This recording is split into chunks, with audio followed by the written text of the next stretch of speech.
各地的莲友们，大家早上好，阿弥陀佛。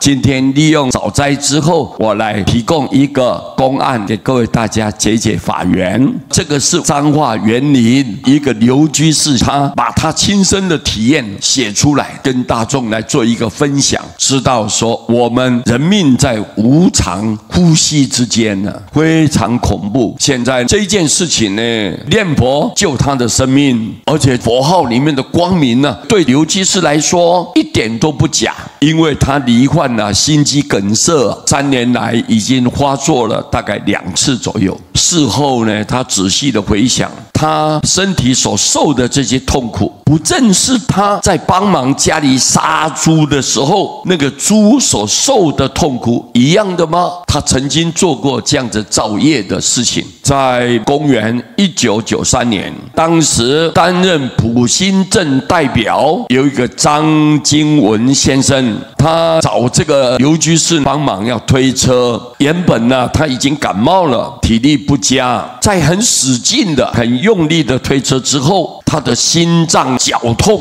他倒了下去了。根据这个张代表事后告诉刘居士说，当时呢，你已经呈现了休克的状态，如果没有立刻去急救，就已经推定死亡了。那时候呢，外表虽然死了，但是他的心事的感觉却仍然存在。心绞痛再加上4大分离感觉就如同佛说的佛归脱壳，浑身痛苦所以他希望透过这一篇的内容，能够奉劝大家要时刻念佛，临终才能够不失去正念。这个张代表呢，将这个刘居士载到他家，等待救护车的时候，他喊家人的叫声和他们之间的对话，这刘居士呢都听得清清楚楚由于刘居士曾预先交代他们念佛，因此张太太呢跟他母亲都来帮刘居士念佛。奇妙的事情在此刻发生了，他们所念的一句句佛号，竟然在虚空中出现一波波的光明，而刘居士也立刻觉得轻松起来，他不再那么痛苦。刘居士又注意到，每一个人念佛所产生的光明，在亮度跟时间上都不一样。其中可能是张太太平时她有做早课晚课的缘故，所以比较明亮持久。在他们引导下，使他想起来念佛。这个时候，刘居士发现自己念佛的光明呢，就特别的亮，也特别的久。地藏经里面就说了，别人帮我们做的功德7分只得1分呢，真是一点都没有错。在身心交迫的当时，幸亏能有他们助念的光明和引导正念的念佛，使这个刘居士不至于痛苦慌乱。当救护车送他到詹心脏医院，因为病情严重，医院不敢收留，后来又转送到五伦综合医院。医师见到刘居士已经回天乏术了，告诉陪他来的张代表就说了，需要有直系亲属签这个切结书，院方才愿意施救。张代表听了以后非常的气愤，跟医师理论了，意思是等家属来的话，救活的机会就更渺茫了。此刻刘居士听到他们的对话了，心急之下就忘了专心念佛。送这个刘居士来医院的又只有张代表一人，没有人帮忙念佛，那么失去了佛力的加倍，这一下可惨了。刘居士立刻感觉到自己一直往深处堕落下去，速度之快，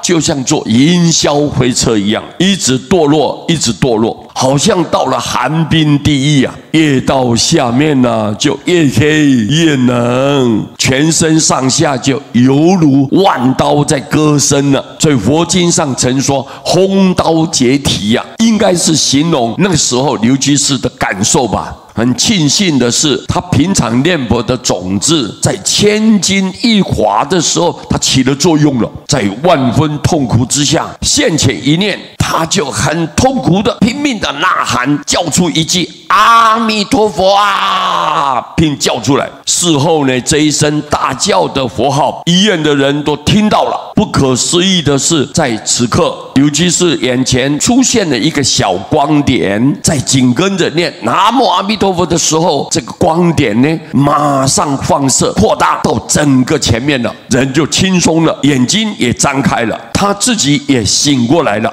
大伙儿睁大眼睛就看着刘居士，还不晓得说刘居士已经从鬼门关前面呢走一圈回来了，死里逃生呢。各位，你看你现在不赶紧念佛，到你最紧要的关头，没人有办法来抢救你的。那时候你必须要你自己面对你的业障，做善去善的地方，做恶就堕落在很黑暗的地点，你身不由己，无力挽回啊。所以这个时候你就会非常的凄惨，很可怜。但是你佛号在紧要的关头，佛号一起来，各位，那个佛号的光明直接就照射在你的身上，所以你的业障就一扫而光。所以各位，你看念佛的重要性。这一位台湾彰化园林的这个刘居士，他把他亲自的感受很详细的描述一番，我们看了以后也很感动，也感谢佛菩萨这么慈悲，阿弥陀佛的愿力可以讲说无穷无尽。我们应知道念佛是顺阿弥陀佛的大愿，他无人不救，无人不度。今天我们能够念到佛号，就证明了过去世当中你有很深的因缘。如果你没有很好的因缘，你没有拜过很多的佛菩萨，你没有这个机会可以听到阿弥陀佛，可以念到阿弥陀佛。所以我们要很庆幸，对不对？